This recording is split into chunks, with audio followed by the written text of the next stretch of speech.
ఓంకార్ అనే వ్యక్తి ఒక చిన్న వ్యక్తి బిగినింగ్లో. అవును సార్. అలాంటిది ఈరోజు ఒక ఆల్మోస్ట్ అంటే పెద్దవాడు ఉద్యమం కానీ ఒక శక్తిలా మారాడు. ఆల్మోస్ట్ ఒక తెలుగు చిన్న ఇండస్ట్రీకి అనుకోండి, ఇప్పుడు ఈ సక్సెస్తో అనుకోండి, ఆల్మోస్ట్ ఒక చిన్న శక్తిగా మారాడు. దీని వెనుక ఒకసారి వెనక్కి తిరిగి చూసుకుంటే మీకు ఏమనిపిస్తుంది అసలు? అదే ఇప్పుడు చెప్పిన ఆన్సర్ అంతా ఇదే సార్. అంతే. ఇంకా ఏమనిపిస్తుంది అంటే సార్, ఇంకా నాకు రెస్పాన్సిబిలిటీ పెరిగింది అనిపిస్తుంది సార్. ఫస్ట్ ఆఫ్ ఆల్ అంటే ఇంతమంది నాకు ఎవరైతే బ్లెస్సింగ్స్ ఇచ్చారో నేను ఆల్మోస్ట్ అచీవ్ చేశాను సార్. ఇంకా నాకు మంచి పొజిషన్ వస్తే ప్రజలకి ఏదైనా చేయాలి అంటే, ప్రజలకంటే నేను ఆల్రెడీ నా టీవీ షోస్లో అంటే నేనేం పెద్ద కోట్లు సంపాదించిన వాడిని కాదు సార్. నా టీవీ షోస్లో అంటే ఛాలెంజ్ మీరు చూస్తే గనక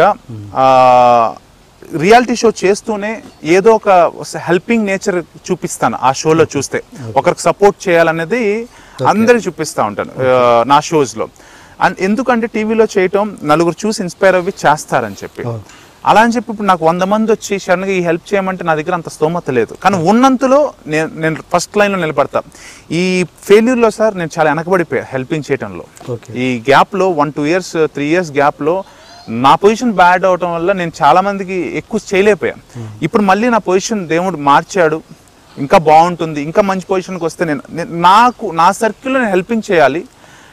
నాకు వాళ్ళు ఇచ్చారు కదా సార్, నేను తిరిగి వాళ్ళకి ఇవ్వాలి అంతే. ప్రజల వల్లే సార్ ఈ రోజున ఏదో ఒకటి. నేను పెద్ద ఏదో ఊర్లు మార్చేసి చేసే అంత రేంజ్ నాకు లేదు, కానీ చదువుకోవడానికి ఎవరికైనా 10,000 సహాయం చేసినా అది సహాయం సార్, మనస్ఫూర్తిగా.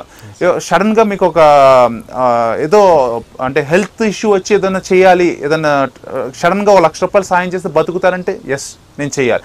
ఆ పొజిషన్ వాళ్ళు కల్పించారు, ఆ దేవుడి బ్లెస్సింగ్స్ ఉంది ఇప్పుడు ప్రస్తుతానికి. ఇదే ఇంకొక పైమెట్టికి కనుక వెళ్తే ఓంకార్ అన్న ఎప్పుడు కూడా హెల్పింగ్ చేయడానికి ఫస్ట్ ఉంటాడు. గుడ్. ఈ సినిమాలో బంగ్లాకి ఏదో డిఫరెంట్ లైటింగ్ సెటప్ చేశారని విన్నాను. అది ఎంతవరకు కరెక్ట్ సార్? అంటే ఏదో అంటే హారర్ వచ్చినప్పుడు ఒకలాగా అంటే ఆల్రెడీ ఫిక్స్ చేసి ఇంకా మళ్ళీ తీయకుండా ఆ సీన్ వచ్చినప్పుడు అది ఆన్ చేయడం, అట్లానేం చేయలేదు సార్. అలా ఎట్ ఏ టైం అంటే టీవీ షోస్కి చేస్తారు అట్లాగా. దీనికి అలా చేశారని విన్నాను. అలా ఏం కాదు సార్. ఎందుకంటే సీన్స్ అనేది ఇప్పుడు పొజిషన్స్ ఇప్పుడు మీకు క్లోజ్ పెట్టినప్పుడు మీ లైటింగ్ మారిపోతుంది, నా క్లోజ్ పెట్టినప్పుడు అది ఫ్లాట్ లైటింగ్ అయితే అట్లయితే కాదు. క్రెడిట్ గోస్ టు జ్ఞానం గారు సార్. ఫస్ట్ టైం చేస్తున్నారు ఈ ప్రాజెక్ట్ తన డిఓపి కింద. అండ్ ఫస్ట్ టైం మళ్ళీ ఎడిటర్ నాగరాజ్ గారి గురించి కూడా మాట్లాడాలి ఈ సినిమాకి. వీళ్ళిద్దరూ కూడా ఫస్ట్ టైం సార్ ఈ సినిమాకి. సో ముఖ్యంగా మాట్లాడితే ఈ డిఓపి గారు is a gold medalist Chennai ఇన్స్టిట్యూట్లో సినిమా ఫోటోగ్రఫీ మీద గోల్డ్ మెడల్ ఇస్తాను. అండ్ నా టీవీ ప్రాజెక్ట్స్ అన్నిటికీ ఆయన నాతోనే ఉన్నారు. ట్రావెల్ అంటే ఒక డిఓపి డైరెక్టర్ ఒక వైఫ్ అండ్ హస్బెండ్స్ లాగా గనక ఒక కుటుంబానికి వాళ్ళే ఇంపార్టెంట్ కదా సార్. అమ్మ నాన్న అనేది ఒక కుటుంబం. తర్వాత ఈ సినిమా అంతా మిగతా వాళ్ళు అంటే వీళ్ళ బాధ్యత కనుక వీళ్ళు కనుక ప్రేమించగలిగితే, ఆ కుటుంబాన్ని ప్రేమించగలిగితే కుటుంబం బాగుంటుంది. అలాగే ఈ సినిమాని మేము అలా తీసుకున్నాం. ఇది నా కెరియర్, ఆయన కెరియర్. సో ఇద్దరు కెరియర్స్ ఈ సినిమాకి మా మైండ్ సెట్ అనేది అంత బాగుంటుంది సార్. దానివల్లే అంటే రెగ్యులర్ హర్రర్ సినిమాస్ లా కాకుండా ఒక కొంచెం మూడ్ క్రియేట్ చేసేటట్టు ఉండాలని చెప్పి he planned a very different style of lightings. దానివల్ల అసలు ఫస్ట్ ఇంటర్వెల్ పడగానే ఫస్ట్ పేరు వచ్చేది జ్ఞానం గారు. డిఓపి గారు చంపేశారు ఎవరు ఈయన అనే ఆలోచన కలిగించారు. అండ్ సాయి కార్తిక్ గారు మ్యూజిక్ డైరెక్టర్. వీళ్ళిద్దరూ సార్ ఈ సినిమాకి 2 లైక్ పిల్లర్స్ అంతే. బట్ సినిమాలో అక్కడక్కడ బిగినింగ్ పార్ట్లో డిఐ కొంచెం తేడా కొట్టినట్టు అనిపించింది. కలర్స్ కాదు సార్, అదేంటంటే కొంచెం కొత్తగా ప్రయత్నించిన కలర్స్. అది చూడగానే అలా అనిపించచ్చు, కానీ కలర్స్ ఎక్కువైన బ్రైట్ గా అనిపించాయి అన్న ఇది అలా అని కాదు సార్. అంటే ఇట్స్ లైక్ మేము తీసుకున్న ఇప్పుడు టైటిల్ కి అంటే మేము కొన్ని సీన్స్ అన్నిటిని మేము అలా డివైడ్ చేసుకున్నాం. దీన్ని ఈ మూడ్ లో డిఐ చేద్దాం, దీన్ని ఈ మూడ్ లో చేద్దాం అని చెప్పి వాంటెడ్లీ చేసిందే. కానీ అది కాకపోతే మన రెగ్యులర్ సినిమాలు కలర్స్ అలవాటు పడి ఇది సడన్ గా అలా కనపడేసరికి ఆలోచన వస్తుంది. కానీ బట్ ప్రాపర్ టెక్నీషియన్స్ అంటే ప్రాపర్ డిఓపి ఎవరైతే ఉంటారో వాళ్ళు చూసిన వాళ్ళు అయితే అసలు ఎందుకు మీరు ట్రైలర్ చూసి చోటకే గారు నాకు ఈర్ష్యగా ఉంది, ఒక కొత్త డిఓపి ఇలా చేశాడా, హాలీవుడ్ పిక్చర్ చూస్తున్నానన్న ఒక కల్పించారు. వాళ్ళ కలర్స్ యూజ్ చేశారు, ఇంగ్లీష్ కలర్ టోన్స్ యూజ్ చేసాం సార్. దానివల్ల అలా అనిపిస్తుంది కొత్తదనం లేకపోవడం అంటే రెగ్యులర్ గా ఉన్న తనం లేకపోవడం వల్ల ఈ కొత్తదనం అలా అనిపిస్తుంది. కానీ బట్ చాలా మంచి అప్లాజ్ వచ్చింది.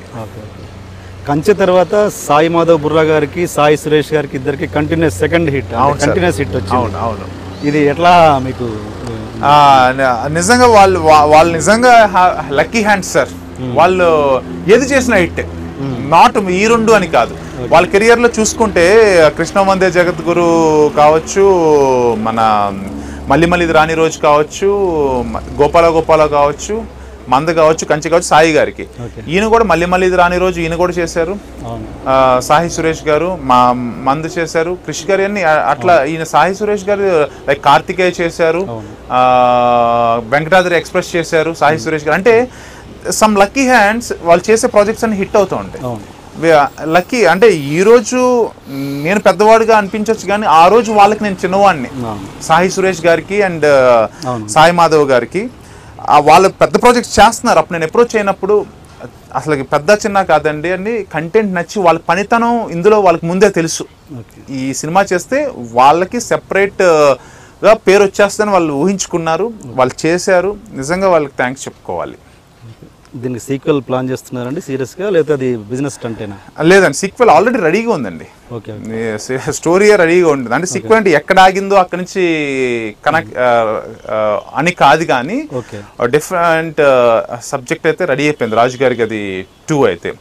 కానీ నేను రాజుగారి గది 2 చేస్తానా వేరే సబ్జెక్ట్ చేస్తానా అంటే వేరే సబ్జెక్ట్ కూడా రెడీగా ఉంది. ఫ్యామిలీ బ్యాక్ డ్రాప్ తో చాలా ఎమోషనల్ గా ఇన్స్పైర్ అవుతాం. అంటే ఆ సినిమా చూస్తున్న సేపు మోటివేషన్ కి ఫీల్ అవుతాం అనమాట. నేర్చుకోవచ్చు, ఆ యూత్ ని మార్చేస్తుంది అది. ఆ సబ్జెక్ట్ ఒకటి రెడీగా ఉంది. ఓకే, మీరు అంటే చిన్న జీనియస్ ఫ్లాప్ అయింది కాబట్టి ఏదో తక్కువ బడ్జెట్లో చేయాలి కాబట్టి హారర్ సెలెక్ట్ చేసుకున్నారు. అదర్వైజ్ మీ మనసుకు నచ్చిన సబ్జెక్ట్ అంటే ఒకటి ఉంటుంది, ఇది తీయాలరా నా టార్గెట్ ఇది అని, అలాంటిది ఏదన్నా? నా దగ్గర ముందే కథలేం లేవండి. ఈ సినిమా తర్వాత అంటే రాజుగారి గది నాది జనవరిలో షూటింగ్ అయిపోయింది. ఓకే, ప్రాపర్ డే అంటే అన్ని అయిపోయి సమ్మర్కి రెడీ చేసేసుకున్నాం ప్రాజెక్ట్ని. కానీ ప్రాపర్ డేట్ కోసం వెయిట్ చేస్తాం. అంటే పెద్ద సినిమాలు వస్తూనే ఉన్నాయి కదా సార్, బాహుబలి వచ్చింది, అట్లా వెయిట్ చేస్తాం. ఈ గ్యాప్లో నేను 2 ప్రాజెక్టులు రెడీ చేసేసుకున్నాను. ఒకటి రాజుగారి గది 2 అండ్ ఇంకొకటి ఇన్ ద ఫ్యామిలీ. ఈ 2 సబ్జెక్టులు ఏంటంటే ఒకటి చిన్న బడ్జెట్తోనే ఫినిష్ చేయొచ్చు, ఇంకోటి వచ్చేసి అంటే ఇది రెండోది కూడా చిన్న బడ్జెట్తో ఫినిష్ చేసుకోవచ్చు. అంటే చిన్న బడ్జెట్ అంటే నా ఛాలెంజ్ ఏంటంటే ఈసారి పెద్ద హీరోతో చిన్న బడ్జెట్తో సినిమా కంప్లీట్ చేయాలని నా టార్గెట్. అంటే చిన్న హీరోతో చిన్న సినిమా చేయటం కాదు. ఇప్పుడు ఫర్ ఎగ్జాంపుల్ అల్లు అర్జున్ గారు ఉన్నారు, లేకపోతే రామ్ చరణ్ గారు ఉన్నారు, లేకపోతే వెంకటేష్ గారు ఉన్నారు, లేకపోతే మహేష్ బాబు గారు ఉన్నారు. వీళ్ళందరూ ఆల్రెడీ అందరు స్టార్స్. వీళ్ళందరూ వాళ్ళతో అంటే వాళ్ళు అనగానే 50-60 crores సినిమానే చేయాలి, లేకపోతే మినిమం 40 crores 50 crores ఉంటుంది కదా సార్. అలానే ఎందుకు చేయాలి అలా అని చెప్పి వాళ్ళ రెమ్యునరేషన్స్ తగ్గించి ఇవ్వాలని ఏం కాదు సార్. వాళ్ళ రెమ్యునరేషన్ పక్కన పెట్టి అలాంటి అంటే వాళ్ళని ఎక్కడా కూడా తగ్గించకుండా మొత్తం ఒక 20 కోట్లలోనే ఎందుకు సినిమా చేయకూడదు, లేకపోతే 25 crores లో సినిమా చేస్తే 50 అంటే బిఫోర్ బిజినెస్ 20 crores మార్జిన్ కనపడుతుంది కదా. అంటే ఎవరు కొన్నా సార్ అప్పుడు ఎగ్జిబిటర్ కానీ డిస్ట్రిబ్యూటర్ కానీ సినిమా కొంచెం అటు ఇటు అయినా కూడా ఎవరికి లాస్ ఉండదు. అదే కొట్టింది అనుకోండి, ఇప్పుడు చూడండి జాక్పాట్ కొట్టాం మేము, అదే వాళ్ళతో కూడా ఇలాగే కొట్టాను అనుకోండి, అంటే ఒక్కొక్కరు 4-5 రెట్లు తింటారు సార్.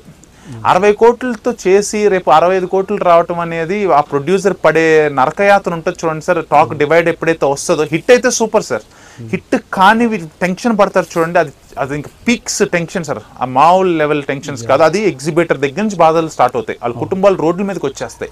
అలా రాకూడదు. నా ప్రయత్నం అయితే నెక్స్ట్ నుంచి నేను అదే సార్, నేను ఎగ్జిబిటర్ లెవెల్లో ఆలోచిస్తాను ఇక్కడి నుంచి. ఎగ్జిబిటర్ లెవెల్ ఎందుకంటే ఎన్నో కుటుంబాలు ఈ సినిమాలు మనం స్టార్స్ అవుతున్నాం అంటే దాని కింద మా టెక్నీషియన్స్తో పాటు సినిమా కొనే వాళ్ళు ఎంతో మంది ఉన్నారు సార్. చూసే వాళ్ళకి నచ్చకపోతే 100 రూపాయలే, కానీ కొన్ని కోట్ల బిజినెస్ ఉన్నాయి, కొన్ని అప్పులు చేసి సినిమాను కొంటారు, వాళ్ళ ఇంట్రెస్ట్ డబ్బులు కూడా రావట్లా. సో నా నెక్స్ట్ టార్గెట్స్ నేను ఏ సినిమా చేసిన నా మైండ్లో ఉండేది ఎగ్జిబిటర్ అండ్ డిస్ట్రిబ్యూటర్. ఎప్పుడు నా లైఫ్లో నా సినిమా కొన్న వాళ్ళు అసలు నష్టపోకూడదు అనేది నా ఎయిమ్ అనుకోండి, ఇంకా నా టార్గెటే అది. సో ఆటోమేటిక్గా సక్సెస్ అనేది కమర్షియల్ సక్సెస్ అనేది లేకుండా సినిమా చేయను. అది ఎవరితో అయినా సరే, అది చిన్న కావచ్చు పెద్ద కావచ్చు, ఫస్ట్ నేను ఆలోచించేది వాళ్ళ కోసమే. ఓకే ఓకే, ఈ సినిమా ఎన్ని కోట్లు కలెక్ట్ చేస్తుందని మీ అంచనా? అంటే ప్రెడిక్షన్ అనేది నాది ఒక అరౌండ్ ఒక 10 crores లోపు అనుకుంటున్నాను సార్ నేనైతే. అంటే ఇప్పుడున్న కలెక్షన్స్ని, అది నిజం కావచ్చు అబద్ధం కావచ్చు, అది వేరే నాకు తెలియదు, కానీ నా ప్రెడిక్షన్ ఎంతవరకు సార్, ఎందుకంటే నాది ఫస్ట్ వీక్ వచ్చేసి థియేటర్స్ తక్కువ, ఆల్మోస్ట్ అంటే 100+ థియేటర్స్ రిలీజ్ అయింది. అదే ఫస్ట్ వీకే కనుక 300 థియేటర్స్ కనుక రిలీజ్ అయ్యి ఉంటే ఫస్ట్ వీకే ఎంతో పెద్ద చూసేసేవాళ్ళం, ఆల్రెడీ పాటికి వచ్చేసేది.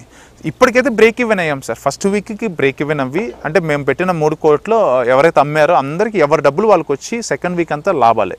They are happy with the amounts. అంటే సెకండ్ వీక్ కాదు, ఫస్ట్ 3-4 డేస్కి బ్రేక్ ఈవెన్, ఆ పండగ 4 రోజులు బ్రేక్ ఈవెన్ అయిపోయింది, ఇంకా అక్కడి నుంచి లాభాలు స్టార్ట్. కానీ ఇది ఎక్కడి వరకు ఎండ్ అవుతుంది, ఎందుకంటే ప్రతి వారం సార్ అక్కడ మనది ఒక్కడితే కాదు కదా, ప్రతి వారం ఏదో సినిమా వస్తూ ఉంటుంది, థియేటర్స్ వాళ్ళకి వెళ్ళిపోతూ ఉంటాయి. ఇది ఒక కైండ్ ఆఫ్ ఇంకంత ఆట, ఇంకా సైకిల్ లాగా జరుగుతూ ఉంటుంది. తక్కువ టైంలో ఎక్కువ డబ్బు రావాలంటే ఎక్కువ థియేటర్స్ కావాలి. మాకు ఎక్కువ థియేటర్స్ ఫస్ట్ వీక్ రాలేదు, సో సెకండ్ వీక్ అయితే వచ్చినాయి సార్, డబుల్ అయిపోయినాయి థియేటర్స్ అన్ని. సెకండ్ వీక్ కూడా కలెక్షన్స్ బాగుంటే ఇట్ మే క్రాస్.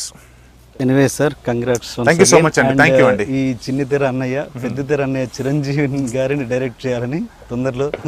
అమ్మో, మీరు చాలా పెద్ద కోరికే కోరారే. Thank you sir. Thank you so much sir, thank you అండి. ఇంట్రొడక్షన్ కొంచెం హెవీగా ప్లాన్ చేశాం సార్. అసలు ఏంటి అన్యాయం, ఏంటి దౌర్జన్యం? 3 రోజుల నుంచి మోసం ఉన్నట్టున్నాయి మొఖాలు. ఎవర్రా మీరు? జూనియర్ ఆర్టిస్ట్ ఉన్నది కూడా లేదు కదా, ఎక్కడ పట్టాడు రా బాబు వీడిని? I love you. పోతారా రే, నాశనం అయిపోతారు. జిమ్మి అన్నారేమి? ఇదే సార్ జిమ్మి. అవులే ఆన్లైన్ అవుపిస్తున్నా నీకు. Hey where are the couple, I want to shoot. ముందు కలర్ తెలెట్టుకుని మా కండిషన్ చూడరా Kaabil. So please do subscribe to Lolo K please. iDream 1 million subscribers ki reach ayinandi. Congrats to iDream Media on reaching 1 million subscribers. iDream Media on 1 million subscribers reach Sangu. All the best and congratulations to you. Congrats iDream. Keep up the good work and continue to entertain.